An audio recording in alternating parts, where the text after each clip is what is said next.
देखेंगे revenge of others के drama के लास्ट पार्ट को। इस कमाल की मिस्ट्री और थ्रिल से भरे हुए के ड्रामा को मिस मत कीजिएगा। पिछले 2 पार्ट्स की लिंक आपको डिस्क्रिप्शन और आई बटन में मिल जाएगी। तो सेकंड पार्ट के लास्ट में हमने देखा था कि चांदनी को पता चल गया था कि ओसंग ने जेबम से झूठ बोला है कि वोंगसोक ने उसे बिल्डिंग से धक्का दिया था। और वहीं पर दूसरी तरफ वैन में सोह्योन ने भी ओसंग को बहुत बुरा मारा था। वो अब बाहर जाने लगता है, तभी यहाँ पर जंगयोंग उस पर हमला करता है, लेकिन सोह्योन उसे पीटता है और गुस्से में एक डंबल मारने वाला होता ही है कि तभी जेबम यहाँ पर आकर सोह्योन को रोक देता है। वो ओसंग से बात करने आया था। जेबम ओसंग के पास जाकर उससे कहता है कि मुझे तुम्हारी बात पर यकीन नहीं है। तुमने कहा था कि तुमने वोंगसोक को मुझे धक्का देते हुए देखा था और पुलिस को ये बात इसलिए नहीं बताई क्योंकि वोंगसोक भी तुम्हारा कोई सीक्रेट जानता था। लेकिन आखिर वो सीक्रेट क्या है? मगर ओसंग कहता है कि मैं तुम्हें अपना सीक्रेट क्यों बताऊं। ओसंग गुस्से में जेबम से बात करता है और कुछ भी बताने से मना कर देता है। अब इसके बाद जेबम और सोह्योन बात करने लगते हैं। सोह्योन पूछता है कि क्या सच में वोंगसोक ने ही तुम्हें बिल्डिंग से धक्का दिया था? क्या तुम्हारे और वोंगसोक के बीच कुछ चल रहा था? जेबम कहता है कि मुझे ये तो पक्का पता है कि वो एक कार एक्सीडेंट नहीं था और ओसंग ने मुझे ये बात बताई है कि वोंगसोक ने मुझे धक्का दिया था। ओसंग शुरू से ही मेरी याददाश्त वापस लाने में मदद कर रहा था। उसने कहा कि कल उस बात को पूरा 1 साल बीत जाएगा जब वोंगसोक ने मुझे धक्का दिया था, लेकिन मुझे विश्वास नहीं हो रहा था और मैं कंफ्यूजन में था। और चांदनी ने भी ये सारी बातें सुन ली थी, जिसके बाद से वो कहीं पर चली गई। सोह्योन कहता है कि ओसंग ने अभी ही तुम्हें ये सब बताने का फैसला क्यों किया होगा? आखिर तुम लोगों के साथ पिछले साल क्या हुआ था? अब तभी सोह्योन के फोन पर एक कॉल आती है, लेकिन अननोन नंबर देखकर सोह्योन कॉल नहीं उठाता। तभी चांदनी मैसेज करके बताती है कि ये मेरा नंबर है। सोह्योन तुरंत ही उसे कॉल करता है और चांदनी ने एक जगह पर मिलने के लिए बुलाती है। ये दोनों भागते हुए चांदनी के पास आ जाते हैं। चांदनी ने वही फोटो दिखाती है और बताती है कि ये फोटो 1 साल पहले ठीक इसी दिन ली गई थी। इससे जेबम और सोह्योन समझ जाते हैं कि ओसंग ने जेबम से झूठ कहा था। जेबम को काफी गुस्सा आता है। सोह्योन चांदनी से कहता है कि तुम्हें चीजों पर थोड़ा ध्यान देना चाहिए। अगर ये फोटो तुम्हारे फोन में नहीं होती तो तुम तो अब तक सियोल छोड़कर चली गई होती। अब इसके बाद ये सोचते हैं कि आखिर ओसंग ने जेबम के बिल्डिंग से गिरने का इल्जाम वोंगसोक पर क्यों डाला होगा। तभी जेबम कहता है कि वो ओसंग तब भी इसी तरह झूठ बोलता था जब वोंगसोक जिंदा था। जेबम को अब कुछ होने लगता है। वहीं पर रात में ओसंग के डैड उसकी ऐसी हालत देखकर उससे पूछते हैं कि ये किसने किया, मुझे उसका नाम बताओ। लेकिन ओसंग कहता है कि ये सब एक फेयर फाइट के दौरान हुआ था और मैंने भी उसे बहुत बुरा मारा है।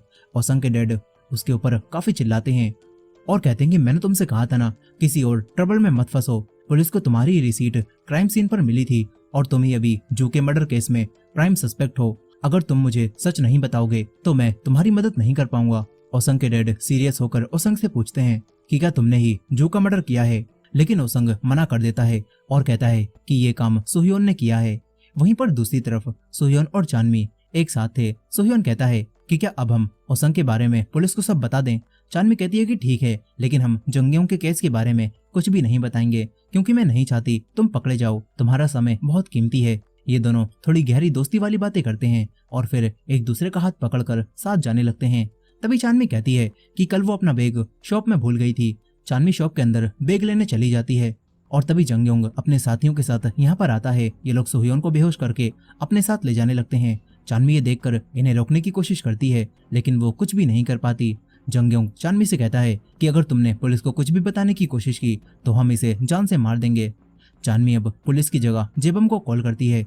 चांदनी उसे सब बताती है और जेबम कहता है कि पुलिस को अभी कॉल मत करना, मैं उसे ढूंढने की कोशिश करता हूँ। अगर कल तक हम उसे नहीं ढूंढ पाए तो तुम पुलिस को सब बता देना।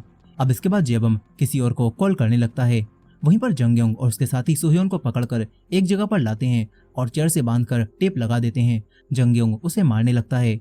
वहीं जेबम को अपने उसी बिल्डिंग से गिरने के सपने आते हैं और अब उसे याद आ जाता है कि ओसंग ने ही उसे बिल्डिंग से धक्का दिया था, जिसके साथ ही जेबम की सारी याददाश्त भी वापस आ जाती है।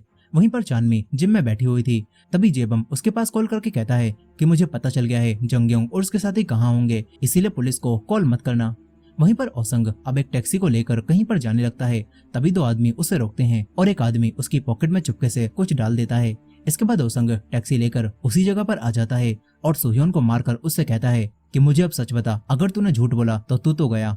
वहीं दूसरी तरफ वही आदमी ओसंग की लोकेशन को ट्रैक करते हुए उसके पास ही आ रहे थे। इधर चांदनी अब डिटेक्टिव के पास आ जाती है और उन्हें बता देती है कि कुछ समय पहले उसके पास वोंगसोक के फोन से कॉल आई थी।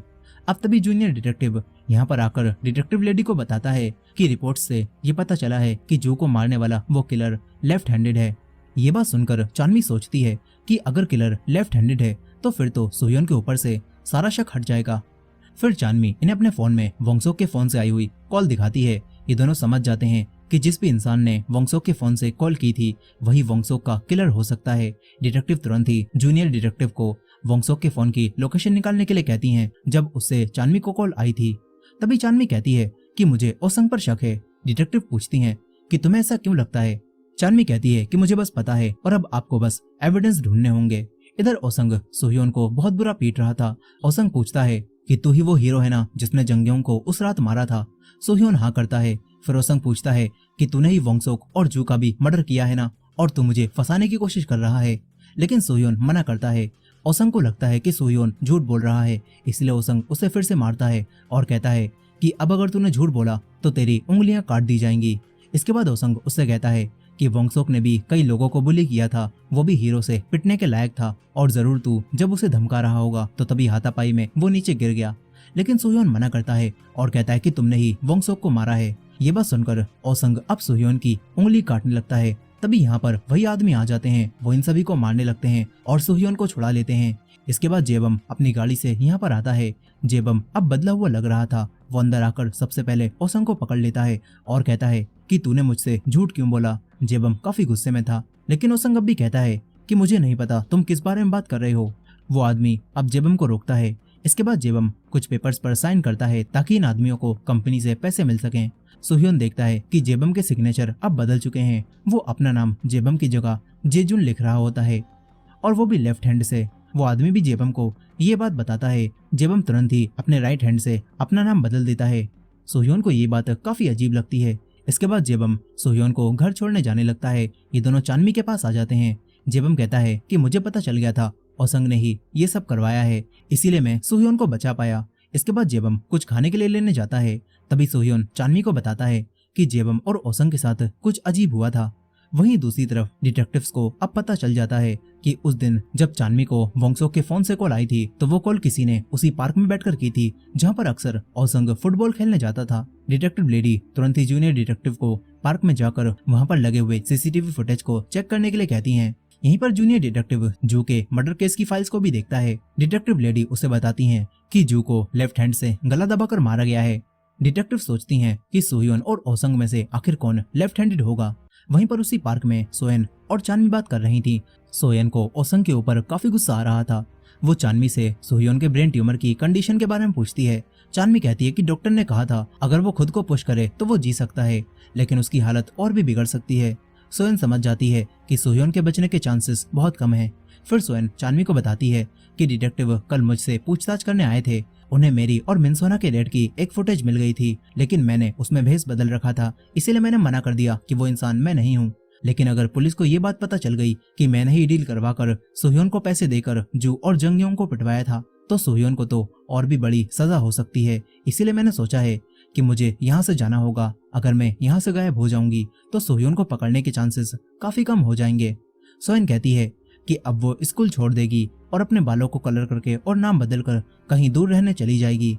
चानवी को उसके लिए बुरा लगता है। सोएन कहती है कि मैं आज रात ही यहाँ से जाने वाली हूँ। सोएन सोह्योन को ये सब बताने से मना करती है और कहती है कि चानवी सोह्योन का ख्याल रखना।